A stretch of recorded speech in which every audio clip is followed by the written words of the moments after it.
Recent congressional testimony reveals that the United States is relying heavily on foreign outsourcing to provide one of our most essential frontline defenses against terrorist attacks: highly specialized bomb-sniffing dogs used at airports, stadiums, political gatherings, and other public venues. You may encounter one of these dogs at an airport if you are traveling over the holiday season, using their keen sense of smell to find deadly explosives to keep you and your fellow travelers safe. The U.S. rarely if ever cedes critical national security duties to foreign manufacturers. From fighter jets, to submarines, to tanks, the default is to U.S. suppliers. But when it comes to the bomb-sniffing dogs that safeguard millions of people annually, some 80% to 90% are obtained from foreign vendors or domestic vendors who import dogs bred overseas, according to an analysis by the American Kennel Club. While electronics generally define high-technology, explosives detection technology is an outlier. No man-made technology can even come close to the explosives detection capabilities of highly trained dogs bred to sniff out explosives. Americans should be concerned about the impact on homeland security of this foreign outsourcing to supply us with these life-saving dogs. The quality of the animal and its capabilities are affected by breeding and care, but we are uncertain about the quality of dogs imported into our country. Challenges faced when relying on importation of dogs from foreign sources stem from a lack of control over factors that could impact the success and stability of these dogs. Cynthia M. Otto, a senior researcher at the University of Pennsylvania's School of Veterinary Medicine, recently told a House panel. She cited concerns including disease and inbreeding. What's more, the best dogs tend to be retained for use in Europe, where they are bred. And of those dogs provided for export, the U.S. must compete with countries able to offer large sums in direct cash transactions, rather than government credit cards or vouchers provided by the U.S. government. The supply of capable working dogs from foreign sources is continuing to tighten. The spiraling threat of terrorism and the resulting demand for working dogs within Europe and around the world means there's a growing shortage of even mediocre quality foreign dogs available to protect people in our own country. International demand for canines has increased dramatically, said Rep. Gary Palmer, Rolla, whose House Subcommittee on Intergovernmental Affairs is examining the problem. This heightened demand has led to a shortage of suitable canines, making it difficult for the U.S.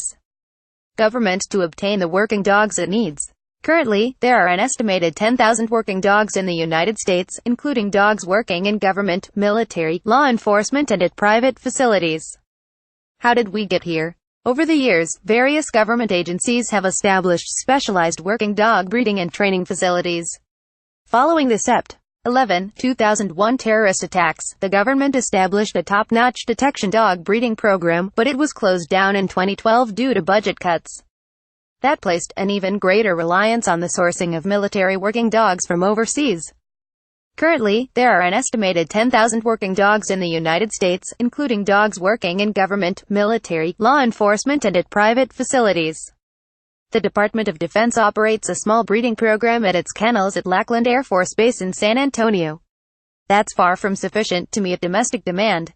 The great irony is that the breed of choice for explosives detection work is the Labrador Retriever, America's most popular breed. The American Kennel Club alone registered more than 200,000 Labrador Retrievers in 2016. And while the labs used for explosives detection are highly specialized, the nation has numerous expert breeders with the knowledge necessary to provide the type of dogs needed without resorting to expensive European dogs. One reason U.S. bred dogs are not tapped is that dog breeders are typically small operators with little understanding of how to navigate the Byzantine government procurement system. They are people committed to the breed they love and are not in it for the money. Many find the government contracting and payment process is overly complicated and often impenetrable.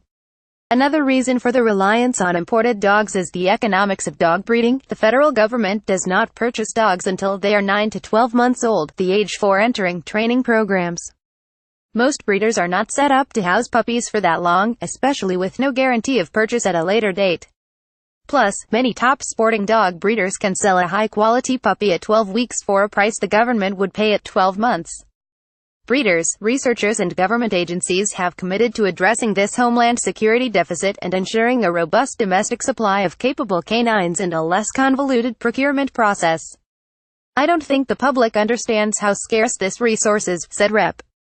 Mike Rogers, Rala, who serves on the Homeland Security Committee, and how critically important it is to our national security. Simply put, we shouldn't be outsourcing such an essential function.